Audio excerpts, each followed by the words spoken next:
بسم اللہ الرحمن الرحیم۔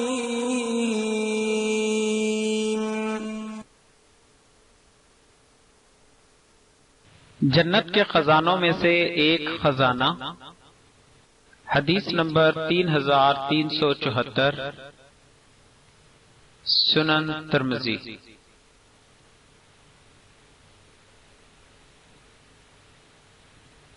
ابو موسیٰ اشعری رضی اللہ عنہ کہتے ہیں کہ ہم رسول اللہ صلی اللہ علیہ وآلہ وسلم کے ساتھ ایک غزوہ میں تھے۔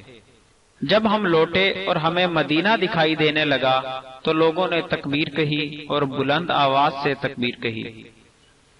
رسول اللہ صلی اللہ علیہ وآلہ وسلم نے فرمایا، تمہارا رب بہرا نہیں ہے اور نہ ہی وہ غائب و غیر حاضر ہے۔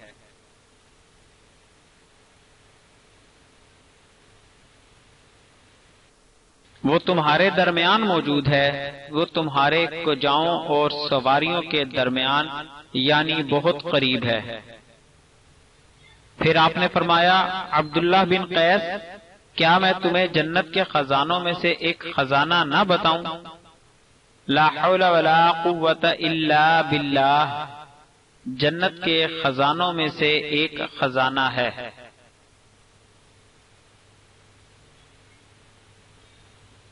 امام ترمذی کہتے ہیں یہ حدیث حسن ہے۔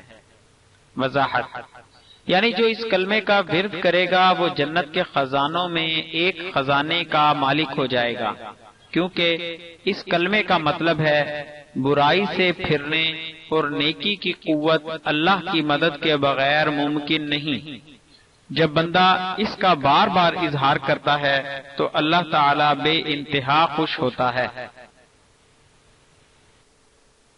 بندے کی طرف سے اس طرح کی عاجزی کا اظہار تو عبادت کا حاصل ہے۔ مزید اسلامی معلومات حاصل کرنے کے لیے ہمارے چینل کو سبسکرائب کریں اور ہماری ویڈیوز کو لائک اور شیئر ضرور کریں۔ شکریہ، جزاک اللہ خیرہ۔